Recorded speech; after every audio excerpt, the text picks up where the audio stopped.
कुछ अपने शुरुआती शुरुआती दिनों का अगर आप कुछ ज़िक्र करें बिकॉज़ आप एक किसान फैमिली से आते हैं, बहुत हम्बल बैकग्राउंड से आप आते हैं। गाँव का जो सरकारी स्कूल रहा उसमें पढ़ाई-लिखाई हुई, फिर वहाँ से ही हमने गाँव से ही इंटरमीडिएट पास किया। 2004 में मैंने ग्रेजुएशन कंप्लीट की, then I got enrolled in PG in political science. तो मैंने पॉलिटिकल साइंस से एमए किया और उसके बाद फिर मैं जेआरएफ रहा, जूनियर रिसर्च फेलोशिप जिसको बोलते हैं। जेआरएफ रहा और पीएचडी कर रहा था जब मैंने सिविल सर्विस जॉइन किया।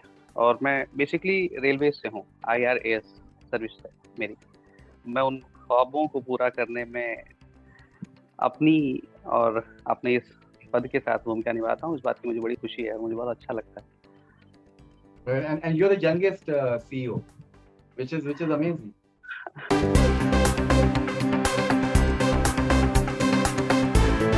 याकूब भाई, जी, आदाब। आदाब। कैसे हैं आप?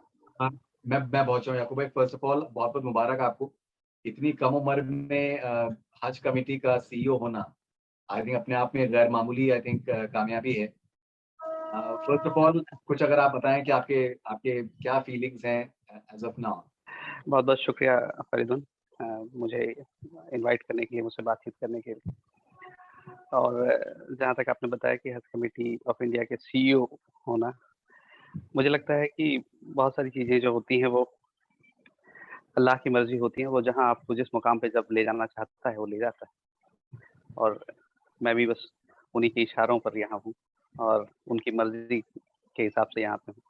और अच्छा लग रहा है क्योंकि आप सिर्फ़ नौकरी नहीं कर रहे होते हैं, बल्कि हिंदुस्तान के हर उस मुसलमान की खिदमत कर रहे होते हैं, अल्लाह के उन बंदों की खिदमत कर रहे होते हैं, जिनके दिल में ये ख्वाब होता है कि वो कभी हज पर जाएँ और अ, इस्लाम के इस सबसे मज़बूत या एक जो 5 हमारे बेसेस हैं, उनमें से जो 5वां बेस है, उसे मुकम्मल करें। तो मैं उन ख्वाबों को पूरा करने में अपनी और अपने इस पद के साथ भूमिका निभाता हूँ। इस बात की मुझे बड़ी खुशी है, मुझे बहुत अच्छा लगता है। And you're the youngest CEO, which is amazing. ऐसा लोग कहते हैं उम्र के हिसाब से, चूँकि मैं थोड़ी कम उम्र में यहाँ आया हूँ। Alright, okay. एंड याकूब भाई, हम लोग आपकी जो जो ज़िम्मेदारियाँ हैं उसके तरफ आएँगे बहुत जल्द बिकॉज़ जी, बहुत आई थिंक सर्टेन जो पेचीदगियाँ हैं आपकी जॉब से रिलेटेड बहुत से लोगों को उसके बारे में शायद इल्म नहीं होगा और जब उनको जी। पता चलेगा तो काफ़ी हद तक हैरत भी होगी कि दैट कितना ये प्रेस्टीजियस काम है और कितना इम्पोर्टेंट काम है। लेकिन आपका ताल्लुक इलाहाबाद से है। जी। इलाहाबाद से आपने अपनी अपनी एजुकेशन हासिल करी है एंड उसके बाद फिर आप आईएएस ऑफिसर आप आईएएस आपने आपने क्लियर किया। तो अगर मुझे आप कुछ अपने शुरुआती शुरुआती दिनों का अगर आप कुछ ज़िक्र करें बिकॉज़ आप एक किसान फैमिली से आते हैं, बहुत हम्बल बैकग्राउंड से आप आते हैं। तो जो आपकी मेहनत और मशक्कत रही है वो बहुत गैर गैर मामूली रही है। तो अगर कुछ अपने बैकग्राउंड के बारे में आप मुझे बता सकें शुरुआत से लेकर ब्रीफली अगर हम लोग आगे जाएँ आईएएस तक? बैकग्राउंड बहुत हम्बल रहा है फरीदुन। हम मतलब ग्रामीण पृष्ठभूमि से आते हैं हम लोग। हमारा जो घर है वो इलाहाबाद में है और शहर मतलब जो डिस्ट्रिक्ट हेडक्वार्टर है उससे लगभग 40 किलोमीटर दूर एक गाँव है उग्रसेनपुर, वहाँ से मैं हूँ बेसिकली। और जो मेरे वालिदैन रहे हैं वो सामान्य जैसे मुस्लिम एवरेज फैमिलीज़ होती हैं वैसे ही किसान रहे हैं।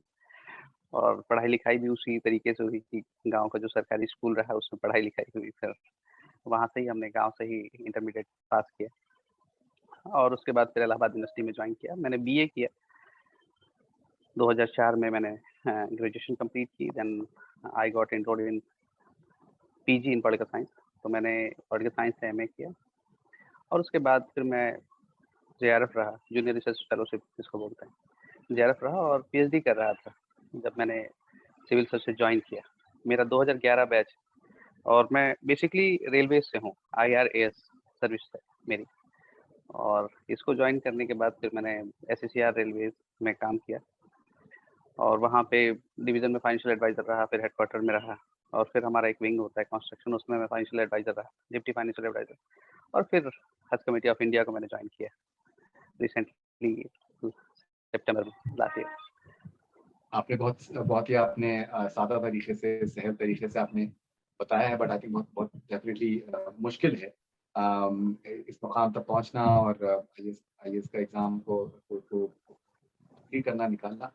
याकूब भाई, अगर जो भी लोग देख रहे हैं जी। और जो एस्पायर करते हैं आईएएस को, आईएएस ऑफिसर बनना एस्पायर करते हैं, अगर आप उनको 5 टिप्स देना चाहें जिससे कि वो एक आईएएस का अपनी जो सफर है तो वो कामयाबी तक लेके जा सकते, क्या आप कहना चाहिए 5 टिप्स?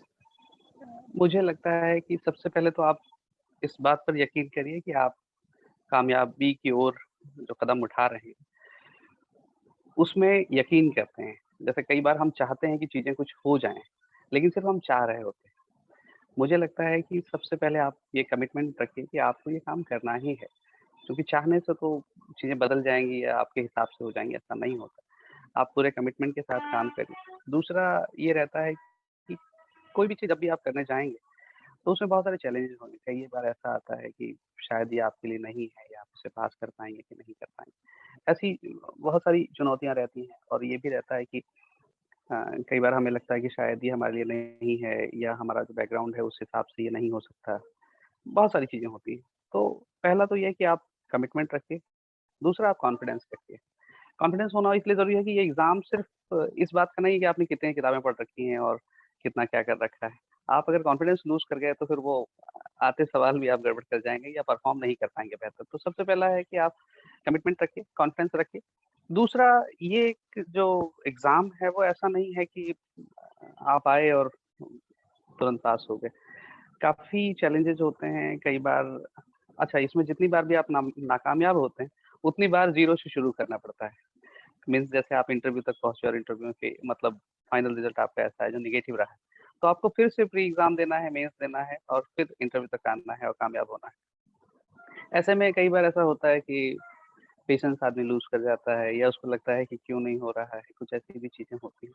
तो ये मान के चलिए कि इसमें 1-2 बार नाकामयाब होना बहुत कॉमन है, 2 बार, 3 बार और ऐसा होता भी है। तो अगर आप नाकामयाब हो भी गए, 1 आध बार, 2 बार, तो उसे इस तरह से मत लीजिए कि आप ये मान लें कि नहीं अब शायद मैं नहीं कर पाऊँगा।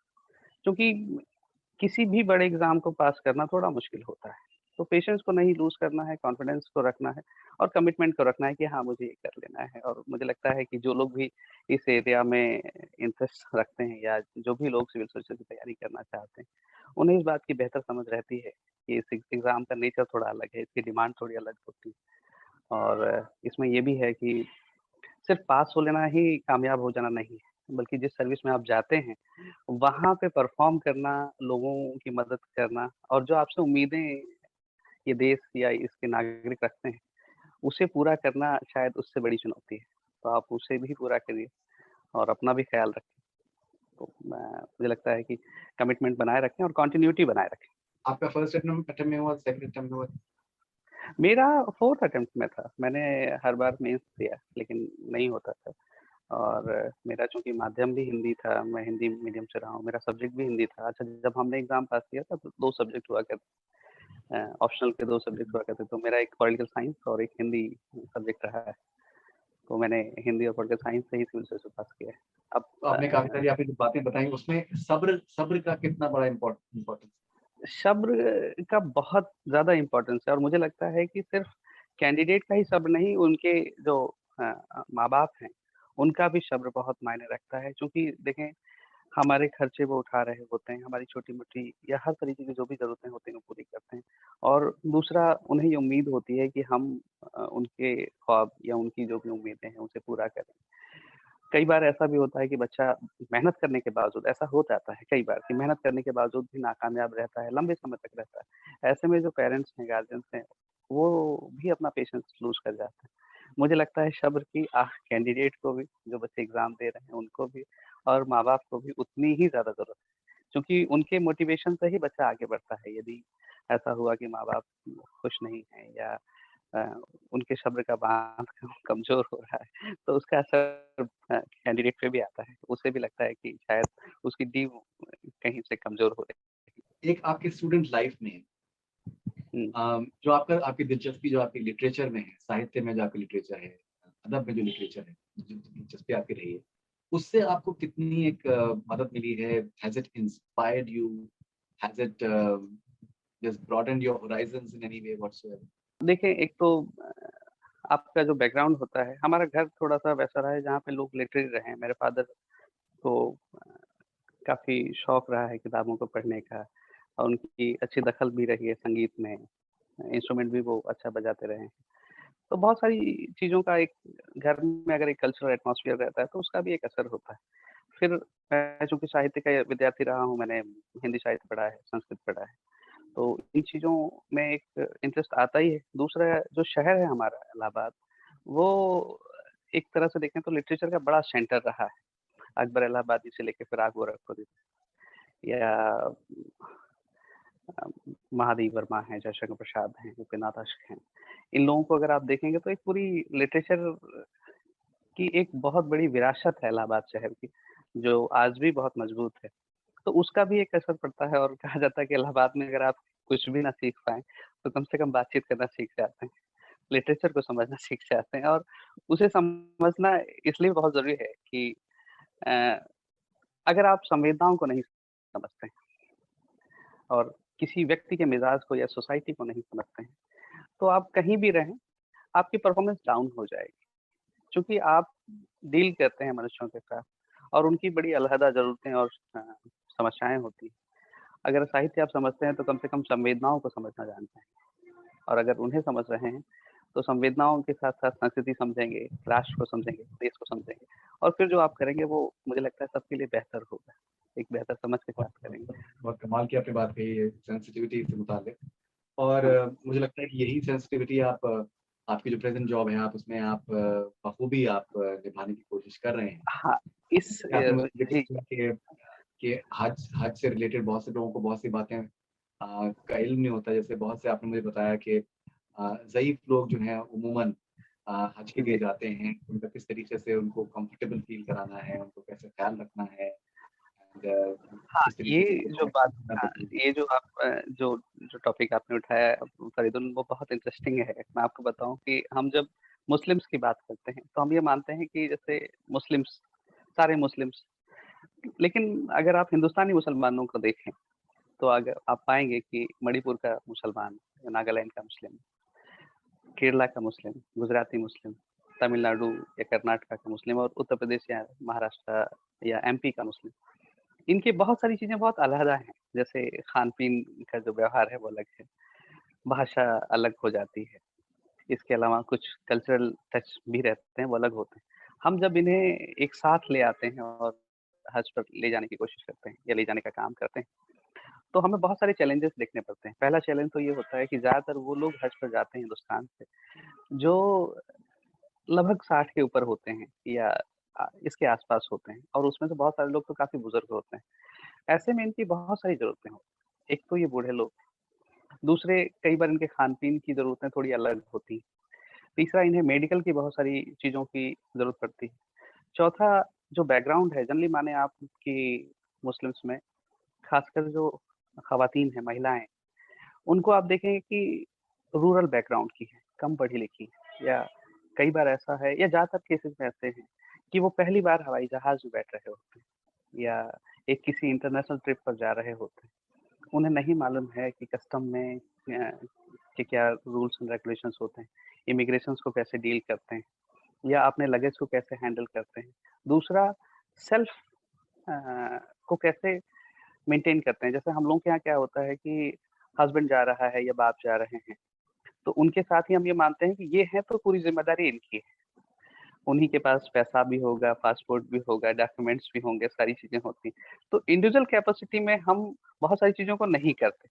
हमारी जो माएँ हैं, बहनें हैं, कई बार अपने हस्बैंड को या अपने वालिदैन को चीज़ें दे देते हैं कि ठीक है, अब्बा हैं या भाई हैं, वो देखते रहें। यहाँ पे हमें उनको ये भी समझाना पड़ता है कि आपका पासपोर्ट कैरी करना, आपके डॉक्यूमेंट्स को मेंटेन करना और उसे सही तरीके से कैरी करना आपका काम है। बहुत सारे लोगों ने पहली बार हवाई जहाज़ देखा तो नहीं मालूम है कि टॉयलेट कैसे यूज़ करना होता है या अ, आपका बैगेज कैसे आपको मिलेगा। इन सब चीज़ों को भी हम उन्हें ट्रेन करते हैं। हमारे हमारे स्टेट बॉडीज़ के लोग होते हैं, हमारे ट्रेनर्स होते हैं, हम इन्हें ट्रेन करते हैं। बहुत सारे ऐसे लोग आते हैं जिनके खाने का एक इश्यू रहता है कि साहब हमको तो फला खाना चाहिए होता है। हम चावल खाते हैं या हो सकता है हम रोटी खाते हों या हमें ऐसा खाना चाहिए। तो इन बहुत सारी चीज़ों के बहुत सारे एस्पेक्ट्स होते हैं। हम इन सबको देखते हैं, लेकिन कहते हैं नहीं कि हज जो है वो ऊपर वाला कराता है। हम बस ज़रिया हैं और सब उन्हीं के मुताबिक होता है और सब अच्छे से हो जाता है। बावजूद इन बड़े-बड़े चैलेंजेस के कि ज़ुबान अलहदा है, फूड बिहेवियर अलग है या पहली बार वो जहाज़ में बैठे हैं। लेकिन माशाल्लाह सब कुछ हो जाता है, अच्छे से होता है और थोड़ी बहुत परेशानियाँ रहती हैं, वो हमारे लोग भी जानते हैं कि ये जो हज है, वो एक तरह की मशक्कत की इबादत है और मशक्कत में थोड़ी बहुत चीज़ें तो रहती ही हैं। ऑलराइट। याकूब भाई, फाइनली अगर बहुत से यंग मुस्लिम्स जो आपको एक अपना आइडल मानते हैं, इंस्पिरेशन मानते हैं, आप उनको क्या मैसेज उनको देना चाहेंगे? एजुकेशन की आपकी नज़र में क्या अहमियत है? And why is it important to gain knowledge as देखिए, मच एज़ मेरे पॉसिबल? हिसाब से ये है कि नॉलेज किसी भी फ़ॉर्म में या किसी भी तरीके से आपके लिए हमेशा फ़ायदेमंद रहती है, ये सभी जानते हैं। कोशिश करें कि जो कुछ भी आपने सीखा और समझा है, उसे इस दुनिया की बेहतरी में लगाएँ। चाहे आप कोई कारोबार करते हों, चाहे आप किसी सर्विस में हैं या कहीं भी, जो कुछ भी मिला है, उससे बेहतर देकर जाना ही मुझे लगता है इंसान का मकसद होना चाहिए। वो चाहे किसी नौकरी में हो या किसी चीज़ में हो या इस दुनिया में जो कुछ भी आप आपको मिला है, उससे बेहतर छोड़ कर जाइए। शायद इससे आपको सुकून भी मिलेगा और ये दुनिया खूबसूरत भी हो जाएगी और बेहतर तरीके से हो जाएगी। That's so simply said and amazing said. Yakub भाई, बहुत-बहुत शुक्रिया आपके वक़्त के लिए एंड बहुत ही इंस्पायरिंग था आपसे बात थैंक यू। करना और तबादला ख़्याल करना। और हम यही चाहेंगे कि इसी तरीके से इंशाल्लाह आप तरक्की की सीढ़ियों पे आप चढ़ते चले जाएँ और सब लोगों को आप जो आपके आस-पास हैं और आपसे दूर भी हैं, वो इंस्पायर आप। बहुत बहुत-बहुत शुक्रिया and all the best. Thank you so much, खुदा हाफ़िज़। Thank you.